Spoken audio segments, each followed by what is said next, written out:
Hey everybody, it's your old pal Chuck, and I'm back with another review. And today we're taking a look at the Transformers Studio Series 86 line, celebrating Transformers the movie. This is Voyager class Autobot Ratchet. And of course, we all knew this figure was coming. Believe it or not, uh, if my records are correct, it's actually been about a year since Studio Series 86 Ironhide was released. Um, So, as we all know now, if you get an Ironhide, if you get a G1 inspired Ironhide, you're going to get a Ratchet at some point, and vice versa. And what was funny is, we got Ironhide, and then we got a core class Ratchet, and then we eventually got that core class Ironhide a few months ago, and now we're getting the Voyager Ratchet. And pretty much it's what you would expect. You do have the lights here at the top. They are removable. I'm not going to do that. That's was part of. I think I even mentioned it in the Ironhide review that you could peg the guns in here, but that's where they were going to put the light bar. Um, Other than that, the van, uh, the wheels are actually the same. I know with the Siege one they did some different wheels, but other than that, I mean, in terms of the vehicle mode, it's basically the same thing as as Ironhide. And it's kind of funny, my most viewed video of the year is not even a video. It's a short where I went on a little diatribe about Ironhide, which, really was to try and break into the shorts market. But I mean, there was a nugget of truth, but I kind of, bloviated and turned it up to 10. And it's got over 20,000 views, but it's only made $1. So if you're wondering where the shorts have gone, there you go. Um, I can't have videos that are, that make less money getting more views than my standard ones. Although there probably will be another short coming soon, and we'll see about how I handle my holiday advent calendar. But anyway, rolls quite nicely. One thing I do want to mention is I noticed when transforming Ratchet, um, the front end here, the windscreen, it was all coming up loose until I did the final thing where I popped this section here of the top into that wind cow. And if you remember on Ironhide, that was like a lot of an issue. It was clear plastic. It was an inevitability of it breaking and what have you. But it's somehow doing that popped everything into place, everything lined up nice and tight. Yes, due to the white plastic, you do see a little bit more of the gaps and what have you. And you, at least to the naked eye, I don't think through the camera you can tell how where the painted clear plastic is as opposed to the solid plastic. And I am storing the guns here underneath, as I mean that would have been my preferred way of storing them anyway, just because they make exhaust that looks good.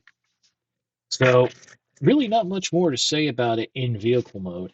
And since we've gone through the transformation with Ironhide and it's exactly the same, we'll just pause and come back with a robot mode comparison.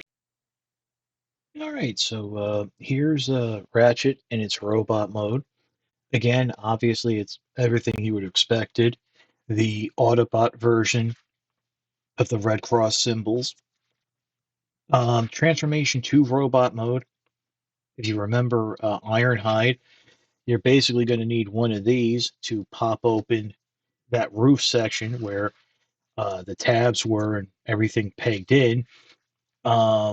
Just because it is that tight, I mean, there was no other way I could figure out how to do it. Although it did feel like it popped a little bit easier than it did originally on Ironhide. But it can hold the guns. Guns can be stored back here if you so desire. You can, of course, pop the lights off and store them on the back of the legs. But then you, of course, have to deal with, finding some place to put those spare parts for the lights. Although, wait a minute. I didn't want to pop these off. Oh, you know what? I wonder. Oh, yeah, if you want to store them on the back of the leg, you can basically put the the light section up here. But again, as you can see right here, that's all translucent plastic. So just be careful playing with that. So there's that. Nice. It's a nice looking figure. It's the Ironhide mold in white with some changes. And let me go ahead and bring in Ironhide so we can take a look. And you'll see, usually it depends on the scale, price, budget, and price point about how far of a difference they're going to make with these figures. Um, Obviously, usually at the cheapest thing they'll do a repaint. Um, the next step would be a repaint with a new head.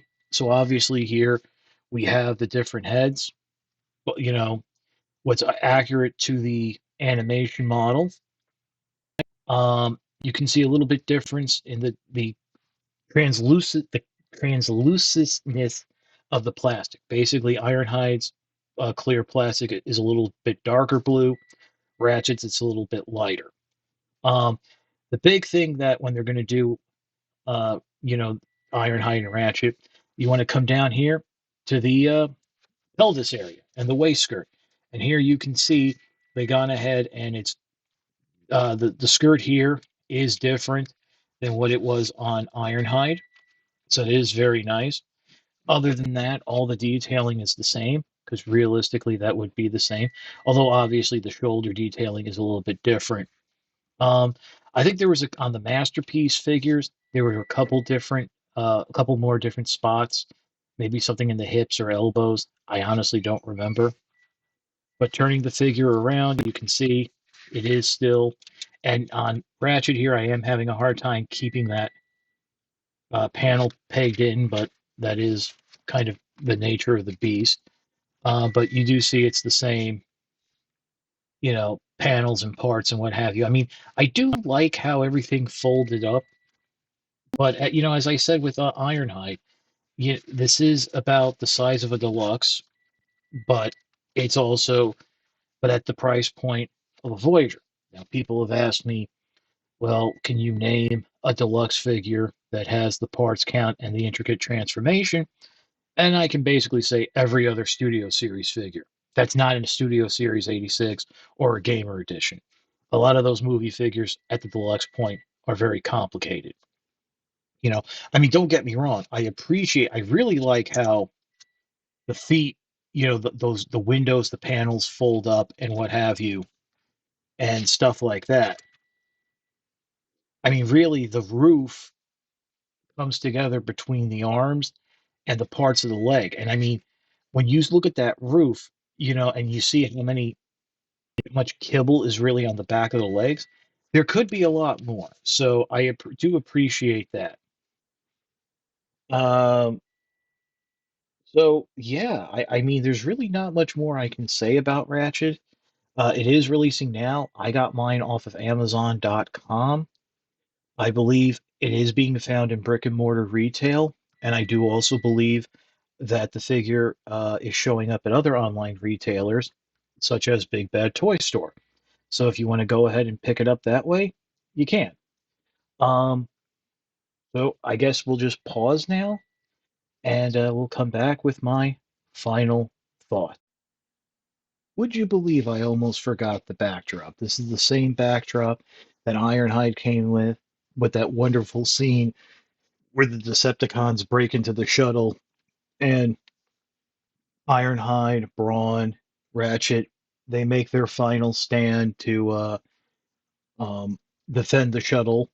In all actuality, I think a better pose for Ratchet would be something more like, uh, there we go. I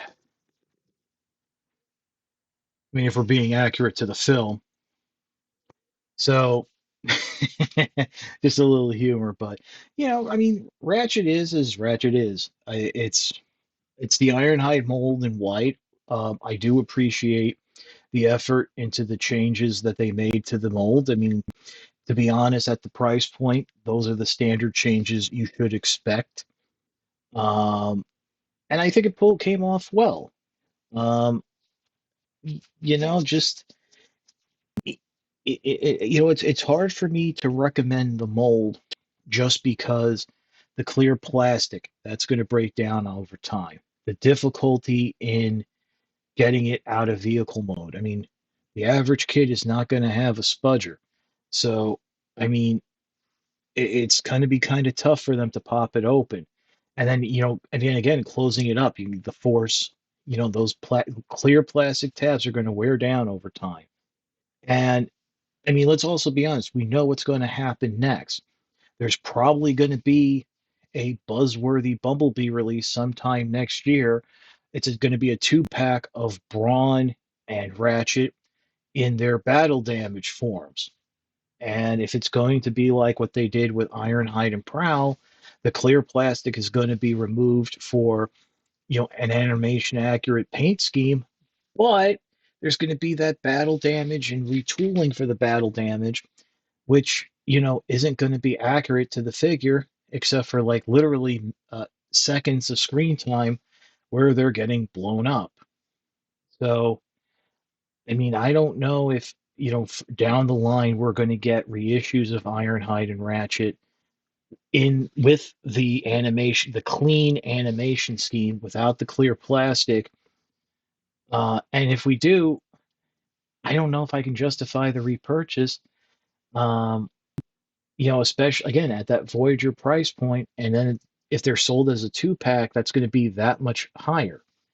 So, yeah, obviously, if you are like me and are collecting the Studio Series 86 figures and have a little display going, obviously you're going to want Ratchet. And also, I don't think I mentioned this enough. Um, the Studio Series 86 figures, yes, they're meant to celebrate Transformers the movie, and we're less than 3 years away from the 30th anniversary of that film, and this was meant to be done for the 25th anniversary or so. But these can also stand in just for your general Generation One cartoon shelf, and there's that too. So there is a dual purpose, and really that's why I'm buying them. But if you're not married to it, I highly recommend the masterpieces. If you can get Ironhide and or Ratchet for under $100 each, top tier, great figures. The transformation is amazing.